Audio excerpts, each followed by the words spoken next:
নিজের ভাষা, আচার আচরণ, কার্যপদ্ধতির মধ্য দিয়ে আপনি নিজেকে প্রমাণ করেছেন আপনি একজন জালি হিন্দু।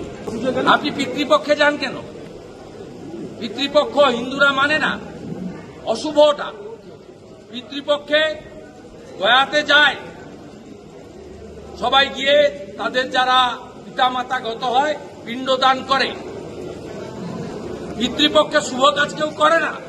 আপনি কেন পিতৃপক্ষে কাঁচি নিয়ে ঘুরে বেড়ান? জঙ্গিপুরে কি হলো? জঙ্গিপুরের পুরসভা আপনার, এমএলএ আপনার, এমপি আপনার, জেলা পরিষদ আপনার।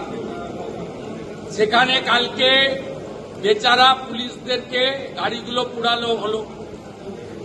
আপনার মুখে মুখাবাড়ি নিয়ে কেন নেই? ৭৪টা হিন্দু দোকান ভাঙলো, লুট করলো।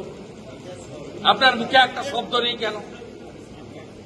বাংলার মানুষ সবাই জেনে গেছে এই ঘটনার জন্য মমতা ব্যানার্জি দায়ী। তাকে ১৬ বার সুপ্রিম কোর্ট সুযোগ দিয়েছে যোগ্য অযোগ্য বেছে দেওয়ার জন্য। এই সমগ্র ঘটনার জন্য দায়ী মমতা বন্দ্যোপাধ্যায়। একটাই আওয়াজ, দফা এক, দাবি এক, মমতার পদত্যাগ। আনুন।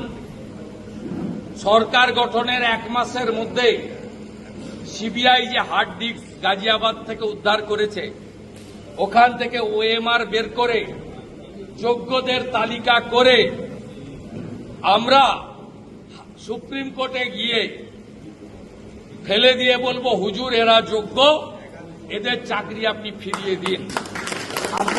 আমরা কমিটেড, এর বাইরে কোনো কথা হবে না। আর আপনি বলেছেন নেতাজি ইন্ডোরে বিজেপি কথা রাখে না, মুক্ত ত্রিপুরা। আপনি জানেন না সিপিএম এর ভুলের জন্য ১০,০০০ সামথিং চাকরি গেছিল। তাদের ১ বছর ধরে বিপ্লব দেব প্রাক্তন মুখ্যমন্ত্রীর সরকার মাসে ৩০,০০০ টাকা করে দিয়েছে, এবং পরবর্তীকালে সুপ্রিম কোর্ট রাজি হয়নি পুনর্বিবেচনার জন্য। তাদেরকে অন্য পরীক্ষায় বসার সুযোগ দিয়ে অধিকাংশকে অ্যাকোমোডেট করার কাজ ত্রিপুরার বিজেপি সরকার করেছে। বাংলা খবর, আপনার রাজনীতি, আপনার আওয়াজ।